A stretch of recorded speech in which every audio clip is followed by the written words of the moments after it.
전국에 계신 학생 여러분 반갑습니다. 강진모 선생님입니다. 자, 여러분들과 함께 개념적 사고 수학2를 지금부터 시작합니다. 자, 그런데 현재 우리가 수학2를 시작하게 되면 첫 번째 단어는 이제 함수극한 미분 적분이 되겠죠. 하지만 사실은 이제 그거보다 더 중요한 내용이 있어서 우리가 특강을 먼저 시작한다라는 점을 밝혀드립니다. 현재 우리가 공부하는 이 과정 중에서 우리 보통 학생들이 이제 수2를 처음 들어갔을 때 특히 이제 고2 때 배울 때는 그렇게 어렵지 않지만 고3 때 올라가게 되면 한없이 어렵다. 킬러 문제, 준킬러 어디서 나올까? 라고 하면 거의 다 모든 문제가 수학2가 되겠죠. 자, 이 수학2에서 가장 중요한 게 뭐냐면 이 함수예요. 근데 이 함수를 어떻게 다룰 거냐? 이게 상당히 중요해집니다. 다시 말하면 기본적으로 함수라는 건 가장 중요한 포인트가 뭘까? 그러면 우린 보통 두 가지예요. 식정리를 할 거냐? 그래프를 그릴 거냐? 그러면 가장 중요한 게 얘가 식정리를 할 거야? 아니면 또는 그래프를 그릴 거야? 그러니까 이 부분을 우리가 확실하게 잡고 넘어갈 필요가 있다는 거예요. 그러니까 대다수 이제 고2 때는 연산 중심이기 때문에 식정리 위주로 공부하는 거고 그 다음에 고3 때는 전체 모든 문제 대다수는 그래프로 구성이 됩니다. 자, 그렇다면 현재 우리가 가장 중심적으로 봐야 될 게 뭐니? 하면은 바로 주인공이에요. 이 주인공은 뭐지? 라고 하면은 바로 함수가 되는 겁니다. 함수에 대한 설정에 따라서 이거를 식정리할 건지 그래프를 할 건지 결정나는 거고 그 과정에서 소재가 되는 것이 바로 우리가 알고 있는 함수의 극한. 함수의 극한 그리고 미분, 적분이 형성이 되는 겁니다. 그러니까 우리가 쉽게 말하면 여기가 주인공, 얘는 하나의 조연이에요. 근데 우리는 주인공은 등한시한 채 조연에만 너무 이끌려 다니는 경우가 있다. 이렇게 생각하시면 돼요. 그래서 선생님이 강조하는 것은 기본적으로 이 함수가 메인이다. 자, 요리로 따지면 얘가 바로 메인 주재료예요. 메인 주재료. 그리고 얘는 하나의 양념의 역할을 하고 있다. 얘는 양념이야. 얘는 하나의 양념의 역할을 하는 거고 결국 앞에서 말하고자 하는 이 함수가 바로 메인 주제, 우리가 알고 있는 현재 주재료다라고 생각을 하시면 되겠어요.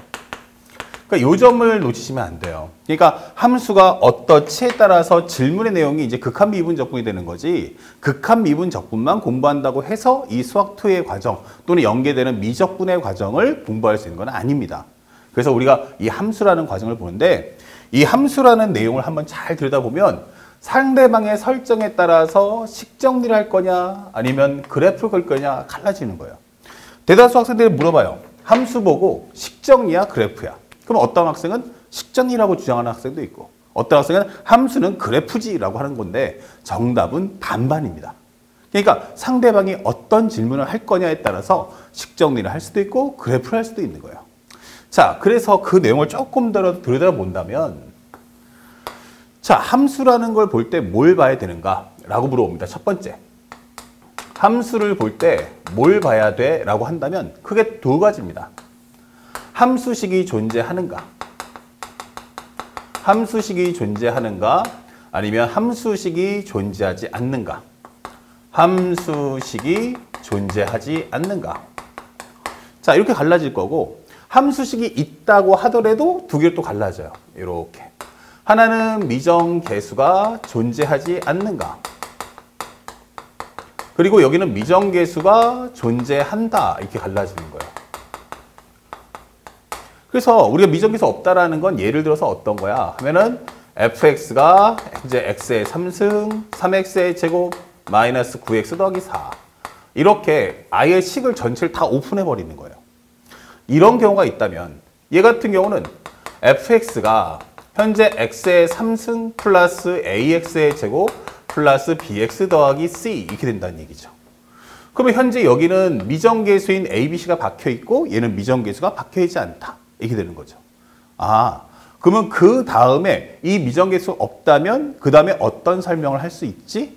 그 다음에 미정계수가 있다면 그 다음에는 어떻게 상대방이 나한테 질문할 거지? 요걸 우리가 공부할 필요가 있어요. 이게 갈라지는 겁니다. 그리고 함수식이 없다면 두 가지로 갈라집니다. 함수식 구하기가 가능한 설정이 있고요. 또 상대방의 설정에 따라서는 함수식 구하기가 안 되는 설정이 있다라고 하는 거예요. 그러니까 요 네 가지를 우리가 중심을 잡아서 공부를 할 필요가 있는 거죠. 이렇게 함수식 구하기가 함수식을 주지 않았을 때는 그거를 구할 거냐 말 거냐 판단 똑바로 하셔야 되고요. 그 다음에 함수식이 있다고 할지라도 그 다음에는 뭐가 돼요? 미정계수가 없는가 아니면 미정계수가 있는가 이거에 따라서 내용의 설정이 색깔이 완전히 달라지는 겁니다. 그러니까 이것을 모르고 공부하기 때문에 이게 헷갈리기 시작하는 거예요. 똑같아 보이는데, 예, 똑같아 보이는데 사실은 문제풀이가 확 달라지는 거예요. 그렇다면 우리가 이 내용들을 하나하나 우리가 공부를 순차적으로 한번 해보자라고 하는 게 선생님 목적이에요. 그래서 첫 번째로 우리가 봤던 건 이제 구조를 좀 보는 거고, 첫 번째는 이제 구조에 대해서 한번 설명을 해본 거고.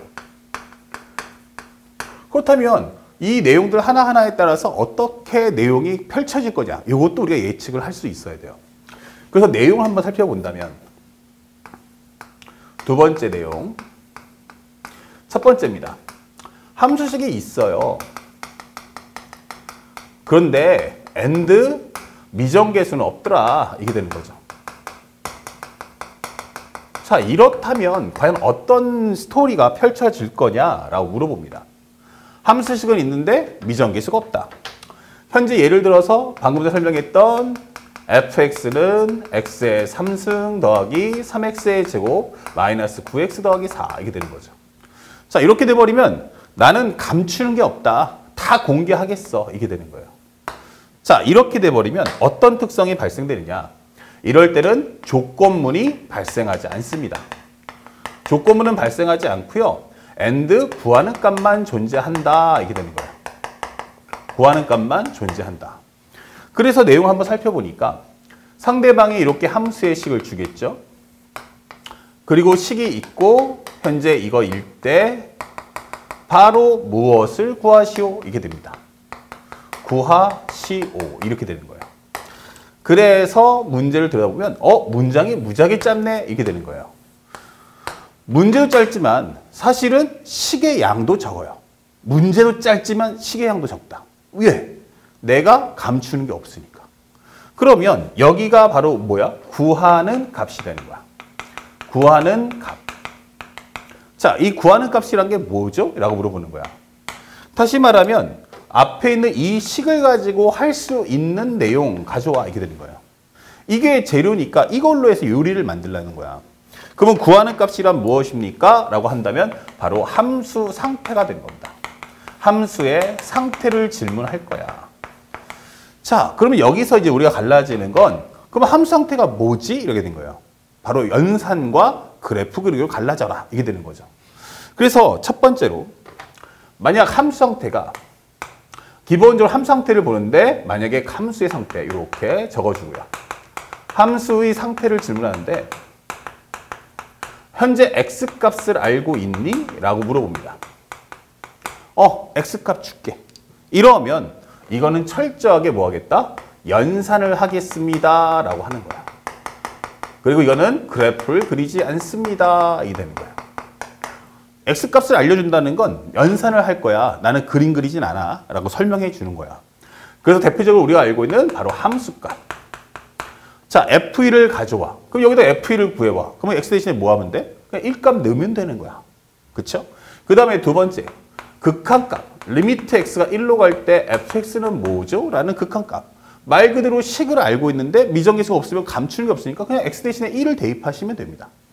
또는 우리가 알고 있는 미분값, 그 다음에 적분값. 이렇게 값을 물어보는 모든 옵션은 전부 다 그래프를 그릴 필요가 없다. 이렇게 되는 거예요. 왜냐하면 이거는 고정된 상태이기 때문에 우리가 그래프를 통해서 어떤 상태 파악을 따로 할 필요가 없다는 얘기예요. 그래서 x값을 아는 모든 경우는 전부 다 뭐해라? 현재 연산을 하되 그래프를 그리지 마라. 그렇지만 만약 두 번째, x값을 모른다면 이렇게 되는 거예요. 현재 x값을 모른다면 이렇게 되는 거죠. x값 안 말할 거야 라고 한다면 이럴 때는 우리는 바로 연산이 아닌 바로 그래프 그리기를 해야 한다라고 설명해 주는 거야. x값 몰라. 그러니까 목표는 뭐야? x값 찾아와. 이 되는 거야. x값을 안 줬는데 그럼 뭐해라? x값 찾아와.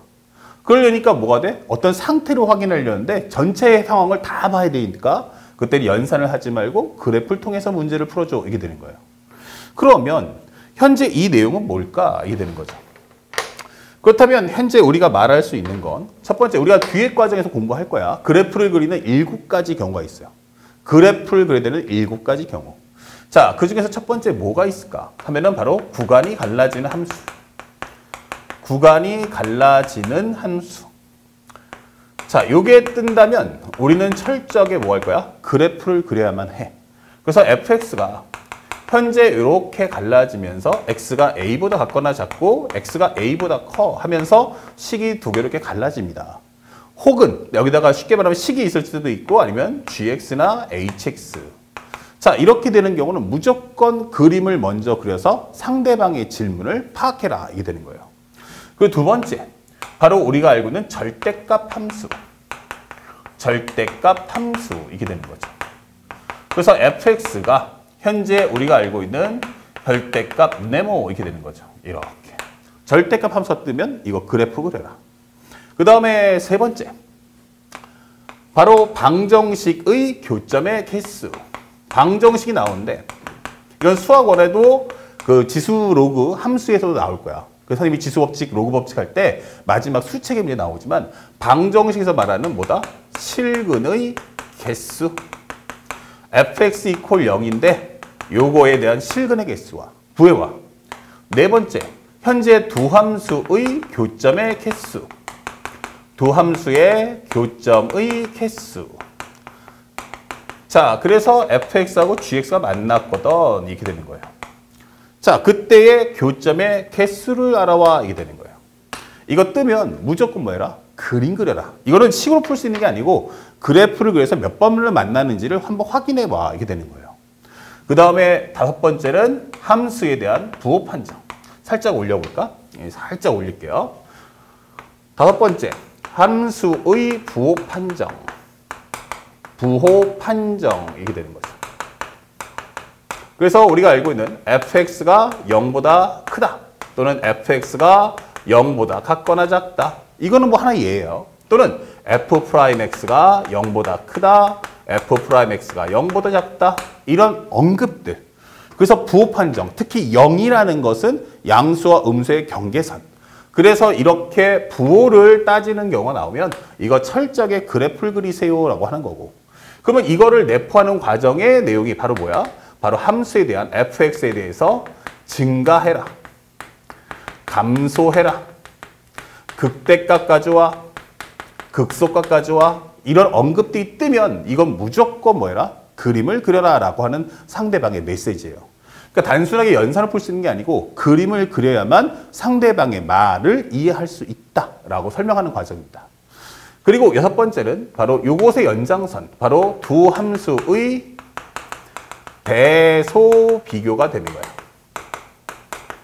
그래서 fx가 gx보다 크다면 또는 fx가 gx보다 같거나 크다면 이렇게 되는 거죠. 그래서 부등식이 나오는 모든 옵션, 함수에 있는데 부등식이 떴어 라고 한다면 이때는 무조건 뭐해라? 그래프를 그리셔야 돼요. 제일 중요한 거 따라 붙어요. 꼭 주셔야 할 거. 바로 그때는 뭐냐면 x값을 모른다가 중요해요. 만약에 f1이 0보다 크다? f1. 만약에 예를 들어서 너한테 f1이 0보다 커. 이렇게 되면 x값 알고 있지. 이것은 연산이에요. 이건 연산. 하지만 fx가 0보다 커야 돼. 그럼 x값이 하나가 아니고 여러 개라는 뜻이잖아. 이때는 철저하게 뭐해라? 그래프를 그려라 라는 메시지라는 것도 우리가 절대로 잊어서는 안 됩니다. 자, 그러면 이것의 연장선에서 나올 수 있는 게 뭐야? 그러면 크다, 작다? 아, 그게 나올 수 있는 게 바로 뭐야?